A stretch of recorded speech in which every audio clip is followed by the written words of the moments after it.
अभी 5 मिनट में क्लास शुरू करते हैं भाई।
Good morning sir.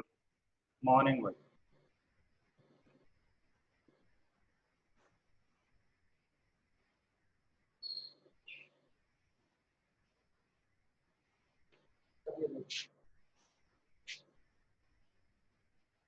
अच्छा, मैं करके दे दूंगा।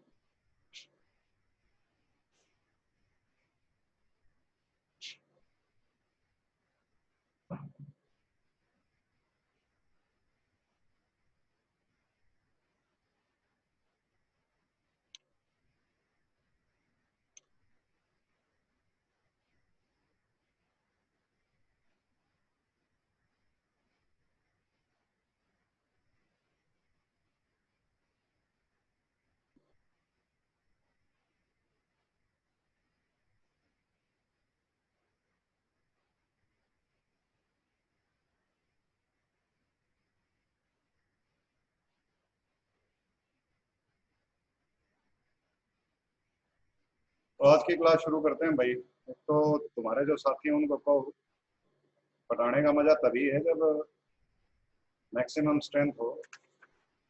अदरवाइज यूँ लगता है कि भाई एफर्ट बेकार गया। तो 27-28 हैं तुम्हारी क्लास में, उसमें से प्रेजेंट तुम सिर्फ ये 7-8 जने ही होते हो।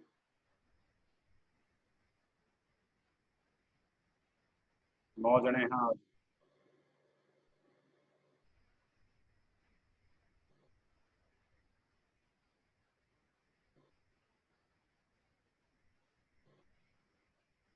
तो लास्ट जो क्लास थी हमारी, उसके अंदर हम रेगुलेशंस और डेली ऑर्डर जो एफएसएसएआई की वेबसाइट में निकलते हैं उनके बारे में बात कर रहे थे। तो मेरे को लगता है कि food safety and standard act से रिलेटेड हमारा काफ़ी कुछ काम हो गया है। या इसमें अगर तुम्हें महसूस होता है कि कुछ और क्वेरी हैं जो रिजॉल्व करनी है, कुछ और चीज़ें बतानी है, तो कोई टॉपिक अगर तुम्हें लगता है तो बताओ अभी, अदरवाइज हम नेक्स्ट टॉपिक के ऊपर बढ़ते हैं।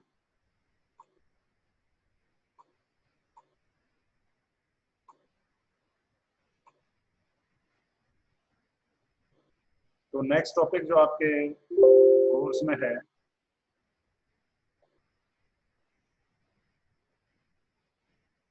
एफएसएस एक्ट के बाद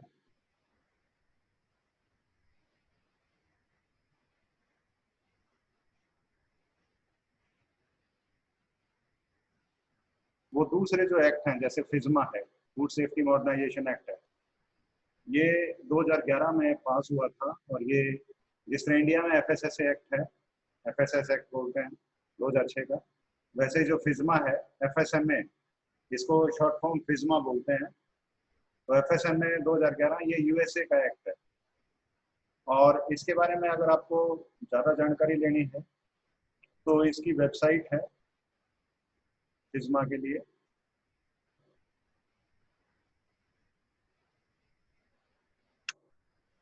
उस वेबसाइट पे आप जाके देख सकते हो। जैसे आपको दिखाता हूँ, एफएसएमए 2011 गूगल पे आप टाइप करोगे तो जैसे ही इंडिया के अंदर अगर आप एफएसएसएआई रेगुलेट करती है food safety and standards act को, ऐसे ही यूएस के अंदर एफडीए है, फूड एंड ड्रग एडमिनिस्ट्रेशन, वो एडमिनिस्टर करता है इसको, फिज्मा को, फूड सेफ्टी मॉडर्नाइजेशन एक्ट को।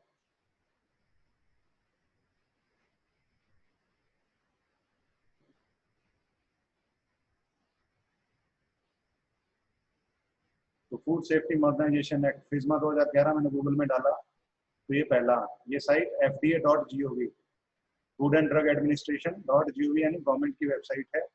और गाइडेंस रेगुलेशन है फूड एंड डाइटरी सप्लीमेंट से रिलेटेड। तो फिज्मा फूड सेफ्टी मॉडर्नाइजेशन एक्ट है, उसके बारे में यहाँ पे बताया गया है। इस एक्ट की जरूरत क्यों पड़ी? क्योंकि यहाँ भी ये समस्या थी कि जो इनका फूड एंड ड्रग एडमिनिस्ट्रेशन का जो पहले एक्ट था, उसके अंदर बहुत फैसिलिटेशन नहीं थी, चीज़ों की कुछ कमियां थी, कुछ साइंटिफिक मेथड्स जो अडॉप्ट करने थे। तो उन कमियों को दूर करने के लिए उन्होंने नया एक्ट बनाया है। और इस एक्ट की क्यों जरूरत है? क्योंकि वहाँ पे उनका ये डाटा कहता है हर साल 48 मिलियन यानी 4 करोड़ 80 लाख लोग, 6 में से एक बंदा यूएस के अंदर बीमार पड़ता है। 1,28,000 उनमें से हॉस्पिटलाइज होते हैं और 3,000 की डेथ हो जाती है। किस कारण से? हर साल फूड बॉर्न डिजीजेस के कारण। तो वहाँ भी एक बड़ी समस्या है। तो वहाँ पे एक centre for disease control and prevention, इसको सीडीसी बोलते हैं, इसकी रिपोर्ट के अनुसार ये हालात है कि हर साल 4.5 करोड़ से ऊपर लोग बीमार पड़ते हैं, 1,28,000 हॉस्पिटल में जाते हैं और 3,000 डेथ हो जाती है फूड बॉर्न डिजीज के कारण। और ये इनके लिए बहुत बड़ी पब्लिक हेल्थ बर्डन है, क्योंकि इतने बंदे जब हॉस्पिटल में आते हैं तो उसके लिए बहुत वर्कफोर्स लगती है। और बड़ी बात यह है कि इसको प्रिवेंट किया जा सकता है। अब फिज्मा की मदद से, फूड सेफ्टी मॉडर्नाइजेशन एक्ट की मदद से, ये अपने देश का, यूएस का जो फूड सेफ्टी सिस्टम है उसको बजाय कि बीमारी के बाद रेस्पॉन्स करने के, बीमारी होने से पहले ही उसको रोक देने पे जोर देने के लिए इन्होंने फिज्मा बनाया।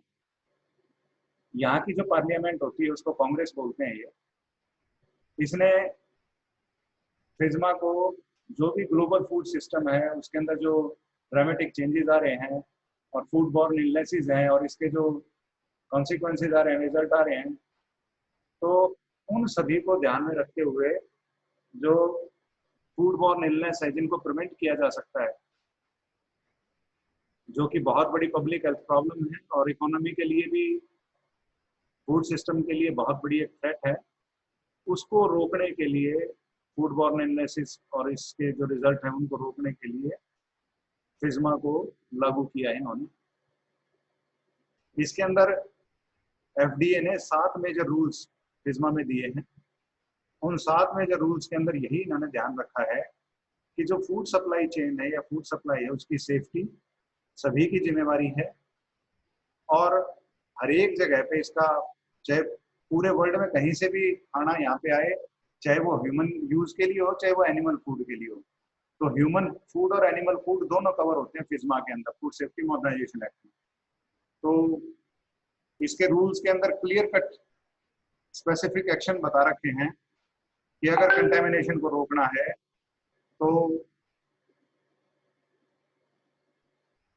आपको ये जो स्टेप्स इसमें इन्होंने बता रखे हैं वो स्टेप्स लेने पड़ेंगे।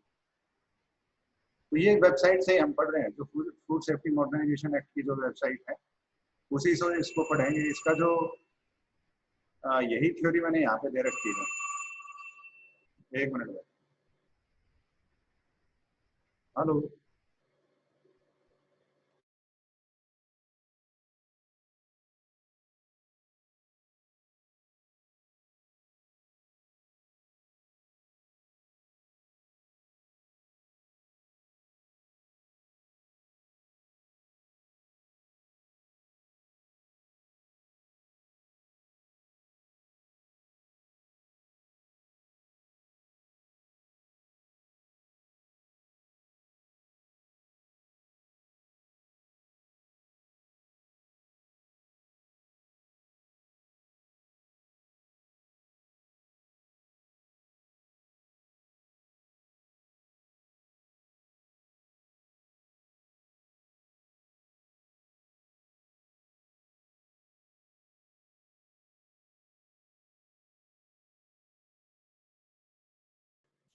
आपके जो ये नोट्स मैंने बनाए हैं इन्हीं साइटों से ये सारा डाटा लिया हुआ है।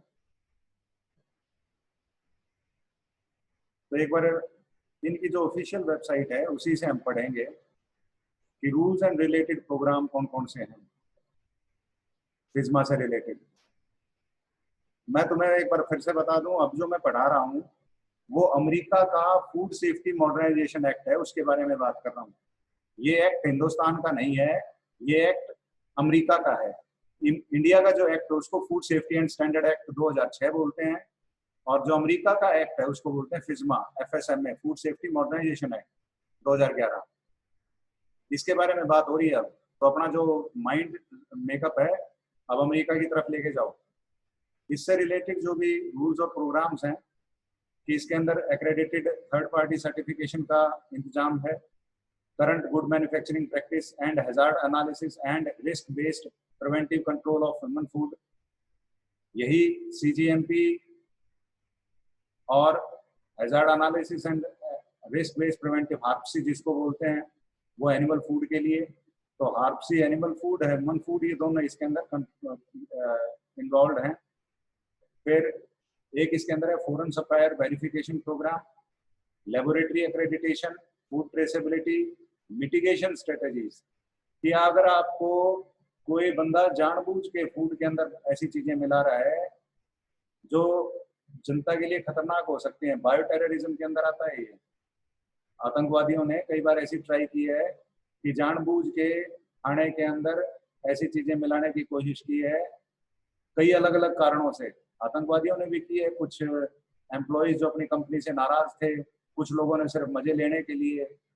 तो उनको खत्म करने वाली जो स्ट्रेटेजीज हैं या उनको कम करने वाली, उनके जो वो ऐसी चीजें करना चाहते हैं तो उनको रोकने वाली जो स्ट्रेटेजीज हैं वो इसमें बताई हुई है। फिर sanitary transportation of human and animal food, एक जगह से दूसरी जगह भेजते हैं तो उसमें सैनिटेशन के क्या ध्यान रखने हैं। फिर standards for the growing, harvesting, packing and holding of produce for human consumption. तो इवन फार्म के ऊपर भी आपको कैसे ग्रो करना, हार्वेस्ट करना, कैसे पैकिंग या होल्डिंग करनी है, जो भी ह्यूमन कंजम्पशन के लिए फ्रूट, वेजिटेबल, सीरियल, पल्सेस, ये सारी चीज़ें। और उसके बाद voluntary qualified importer programme VQIP। तो ये सारे के सारे रूल्स और रिलेटेड प्रोग्राम्स हैं, ये यहाँ पे दे रखे हैं। इस पूरे जो फिज्मा है इससे रिलेटेड रूल्स की बात कर रहे हैं अब हम। फिर कुछ guidance document, searchable list of FSMA related guidances जो भी दी हुई हैं, तो यहाँ पे इस लिंक पे मिलेंगी।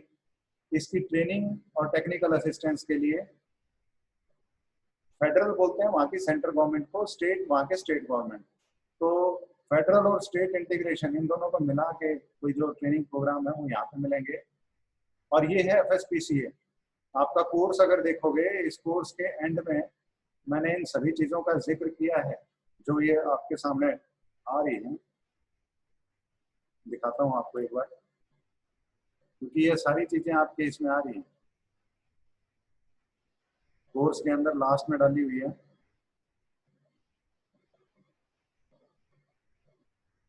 ये रहा जैसे FSPCA, लास्ट पॉइंट ही यही है, food safety and preventive control alliance. ये इसका जिक्र इसीलिए किया है क्योंकि इसका जिक्र फिज्मा के अंदर है।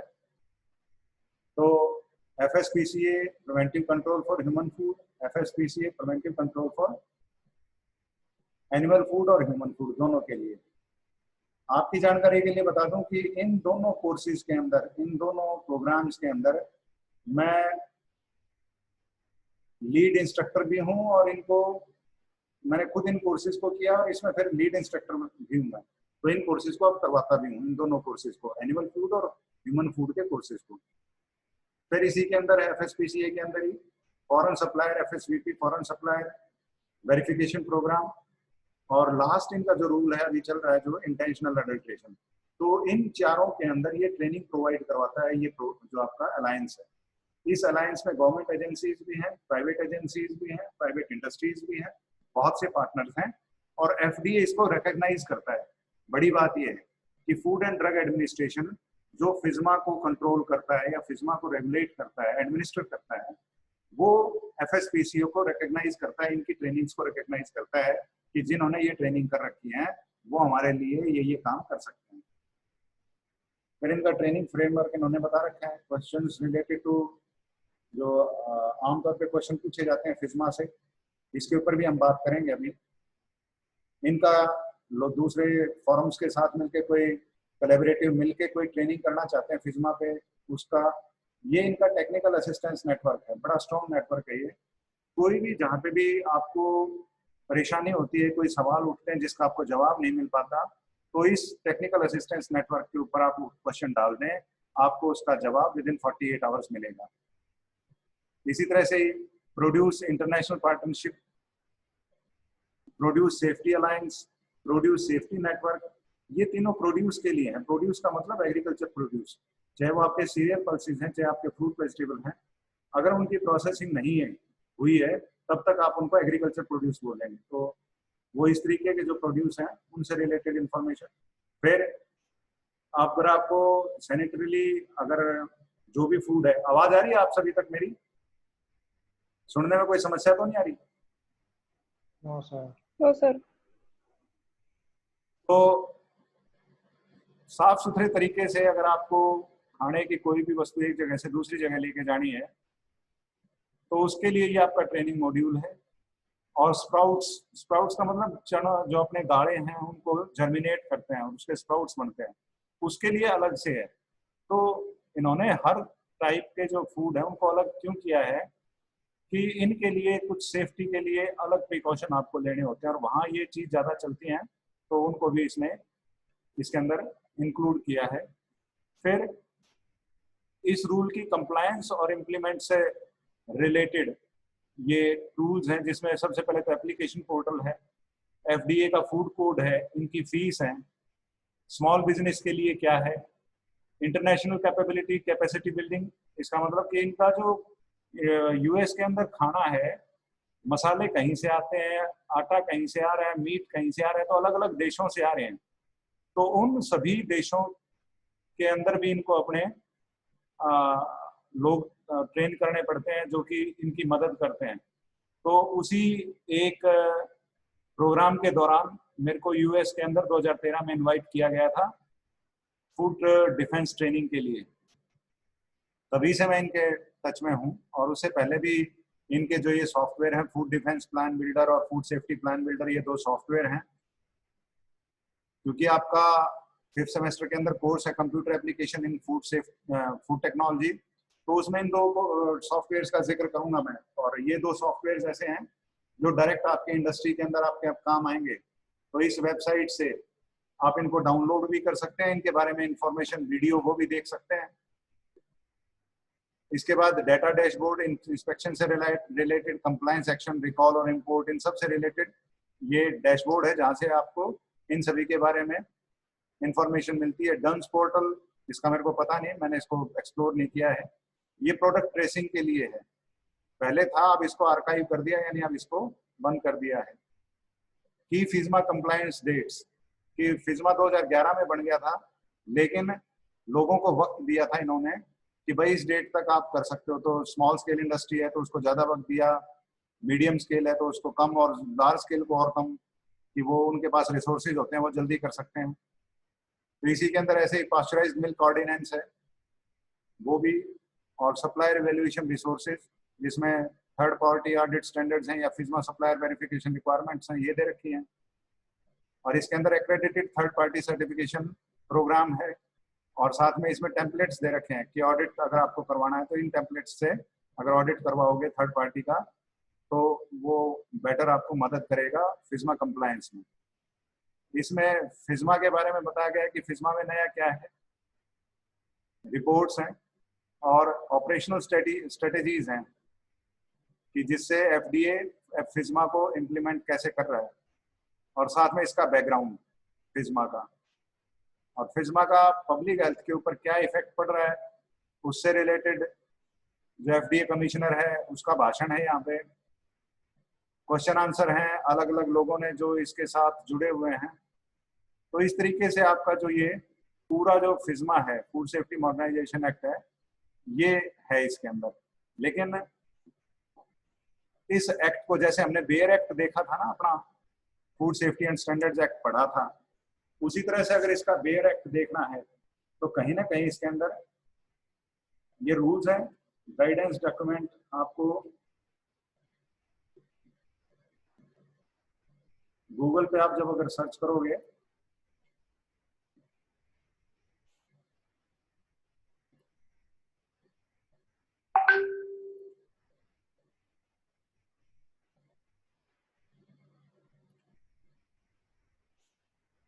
अभी तक जो मैं आपको बता रहा था वो इस वेबसाइट से बता रहा था भाई, fda.gov के ऊपर फिज्मा, गूगल में जब आप फिज्मा 2011 सर्च करोगे तो ये वेबसाइट आएगी, ये वेबसाइट खुलेगी, और इस वेबसाइट के ऊपर जितने भी रूल्स हैं इससे रिलेटेड इनका जिक्र किया, फिर गाइडेंस डॉक्यूमेंट्स के बारे में बताया, फिर ट्रेनिंग के बारे में, टेक्निकल असिस्टेंस नेटवर्क वगैरह, ये सारे मैंने जो अभी नाम लिए थे। ये कंप्लायंस के बारे में बताया जिसमें food defence plan builder, food safety plan builder, ये दो सॉफ्टवेयर हैं।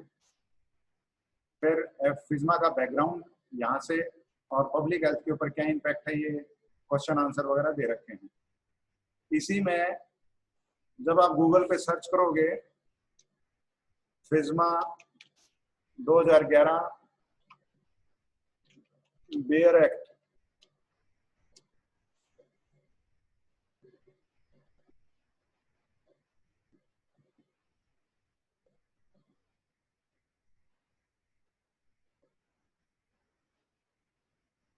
या तो इसी साइट पे कहीं आपको लिंक मिलेगा,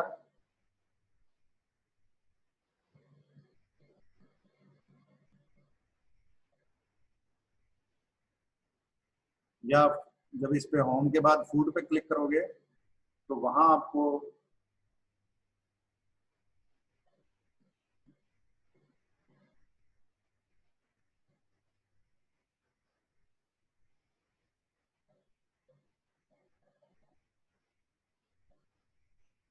एक्ट के लिए regulation.gov करके इनकी वेबसाइट होती है।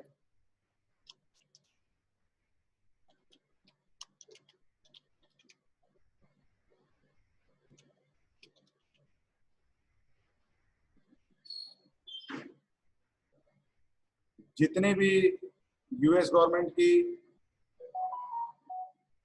रेगुलेशन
तो कहीं ना कहीं तुम्हें इसका फुल टेक्स्ट मिलेगा, जैसे ये कह रहा है full text of food safety modernisation act. तो इसको जब अगर हम खोल के देखते हैं, लेट अस सी।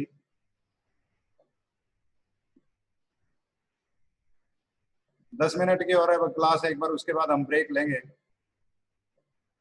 हाँ, इसमें देखो, इसकी पीडीएफ जो है आप यहाँ से डाउनलोड कर सकते हो। टेबल ऑफ कंटेंट्स यहाँ पे आपको मिल जाएंगे, और इन्होंने बता रखा है 111 Congress public law 353 from the US government printing office, section 1 short title references table of contents. तो इस तरीके से जो ये यूएस का एक्ट है ऐसे लिखा जाता है। हमारे जैसे यहाँ गजट होता है, इनका अपने यहाँ अलग बुक होती है। शॉर्ट टाइटल इसको FDA food safety modernisation act बोलेंगे, जैसे हम food safety and standards act 2006 बोलते हैं। ये FDA food safety modernisation act. References बताई गई हैं कहाँ से कैसे कैसे लेनी है। और ये जो दूसरे प्रोविजन हैं, federal food drug and cosmetic act FFDC act है इनका, 21 ऑफ यूएस कांग्रेस 301, उसके साथ पढ़ा जाएगा। इसके अंदर ये टेबल ऑफ कंटेंट्स है। तो टाइटल 1 में तो improving capacity to prevent food safety problems, उसके बारे में बात हुई है।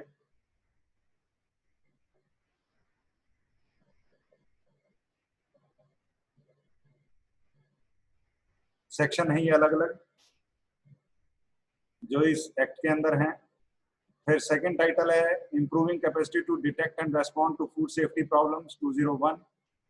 फिर इंपोर्टेड फूड के बारे में बात की गई है। फिर मिसलेनियस प्रोविजंस हैं। तो ये सारे का सारा आपका इनका फूड सेफ्टी मॉडर्नाइजेशन एक्ट है।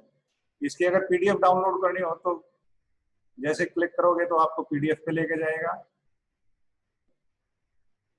पीडीएफ में पूरा एक्ट आ जाता है, जैसा एक्ट इनकी बुक के अंदर पब्लिश हो रखा है। ये इनकी जो जैसे इंडिया के अंदर गजट नोटिफिकेशन होता है, वैसे इनकी ये पब्लिक लॉ की बुक है। उसके अंदर एक्ट जनवरी 4, 2011 FDA food safety modernisation act, जो यूएस कोई भी एक्ट है उसको पढ़ने का एक तरीका होता है। इसके अंदर भी शुरू में टेबल ऑफ कंटेंट्स वगैरह दे रखी है। तो वापस इसी पे आ जाते हैं जो हमारे एक्सप्लोरर के अंदर था, इजी है उसको पढ़ना। तो ये सारा बेयर एक्ट है। बेयर एक्ट मैंने मना किया हुआ है कि बेयर एक्ट मैं नहीं पढ़ाऊंगा, सिर्फ उससे रिलेटेड बातें बताऊंगा। एफएसएस एक्ट मैंने क्यों पढ़ाया, क्योंकि एफएसएस एक्ट हमारे ऊपर लागू होता है, इसलिए मैंने पढ़ाया। लेकिन ये एक्ट यूएस का है, तो अगर आप ऐसी कंपनी के अंदर नौकरी लगे हैं, तो किसका माइक ऑन है भाई? राजेश।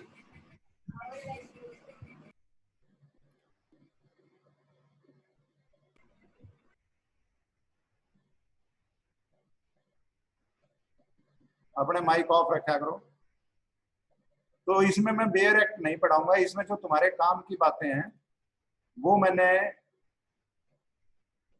हमारा जो नोट्स हैं उसके अंदर लिख रखी हैं। तो इन नोट्स की कॉपी को डाउनलोड कर लेना, अभी प्रिंट मत करना।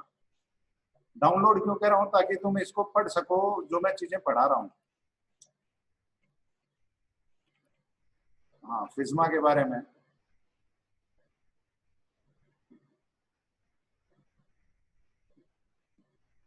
तो इसमें वही चीज बताइए भाई, कहाँ मिलेगा बेयर एक्ट, कहाँ मिलेगा अगर पढ़ना है, इसमें क्या क्या चीज है उसका ओवरव्यू तुम्हें बताया है।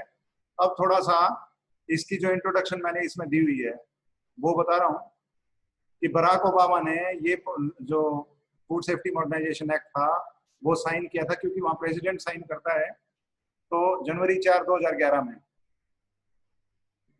तब से लागू हो गया। लेकिन इसको लागू करने के लिए अलग अलग डेट्स दी गई थी अलग अलग टाइप की कंपनियों के लिए। इसने जो food and drug administration FDA है यूएस का, जो कि सारी फूड इंडस्ट्रीज को संभालता है और साथ में ड्रग इंडस्ट्रीज को भी, काफी बड़ी एजेंसी है ये, स्ट्रॉन्ग एजेंसी है। तो इनको अथॉरिटी दी कि कोई भी भोजन कैसे उगाना है, इवन हार्वेस्ट कैसे करना है, प्रोसेस कैसे करना है, इन सभी। तो हार्वेस्टिंग से ग्रोइंग से लेके प्रोसेसिंग तक सभी पावर्स एडमिनिस्ट्रेशन की, फूड एंड ड्रग एडमिनिस्ट्रेशन के पावर हैं, पास हैं, वो इसको रेगुलेट करता है। इसके अंदर नई पावर दी गई है कि एफडीए धक्के से रिकॉल कर सकता है। एफडीए पहले सलाह देता है कि भाई अगर रिकॉल कर लेगा ठीक रहेगा, अगर सलाह नहीं मानता कोई तो धक्के से भी रिकॉल कर सकता है। और ये पावर कई साल से एफडीए को चाहिए थी, तो वो मिल गई फिज्मा में। और अलग अलग इसमें रूल जो बनाए हैं वो एफडीए ने बनाए हैं, और 10 से ज़्यादा तरह के गाइडेंस डॉक्यूमेंट्स हैं जिनके अंदर रिपोर्ट हैं, प्लान हैं, स्ट्रेटेजीज हैं, स्टैंडर्ड्स हैं, नोटिसेस हैं, या और इस तरह की बहुत सी चीजें हैं। तो 2000 के बाद जितने भी फूड बॉर्न इलनेसेस के इंसिडेंट हुए हैं उनके कारण ये एक्ट बनाने की जरूरत पड़ी है। और इसके अंदर जो ग्रोसरी मैन्युफैक्चरर एसोसिएशन है उनके बंदे भी थे इसको बनाने में, उनको भी इन्वॉल्व किया गया। और जो गंदा फूड है, खराब फूड है, अडल्ट्रेटेड फूड है, बैड फूड है, उसके कारण फूड इंडस्ट्री के बिलियंस ऑफ डॉलर्स हर साल या तो सेल की कमी के कारण, या मुकदमेबाजी के कारण, या फूड रिकॉल के कारण खराब होते थे।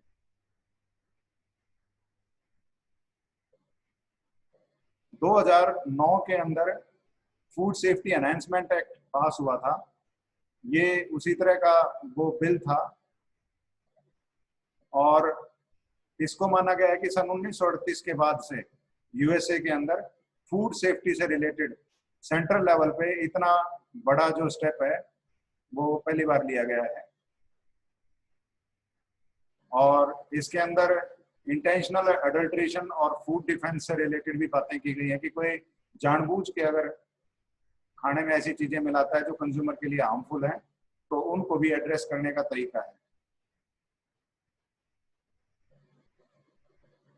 2-1 मिनट में एक बार क्लास बंद हो जाएगी भाई, तो हम दोबारा से जो क्लास है अपनी 12 बजे शुरू करेंगे। एक बार बीच में थोड़ा सा रेस्ट लूंगा, लगातार मेरी 2 क्लास होगी अभी।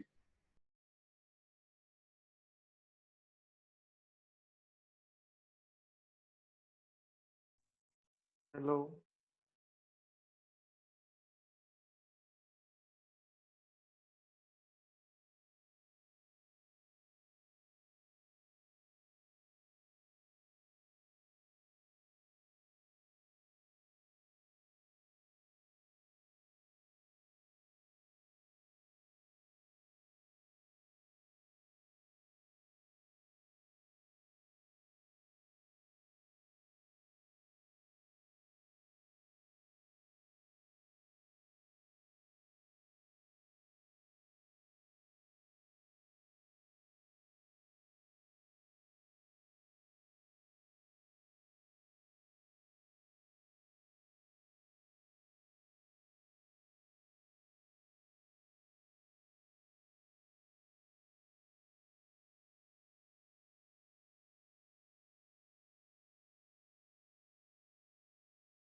हेलो।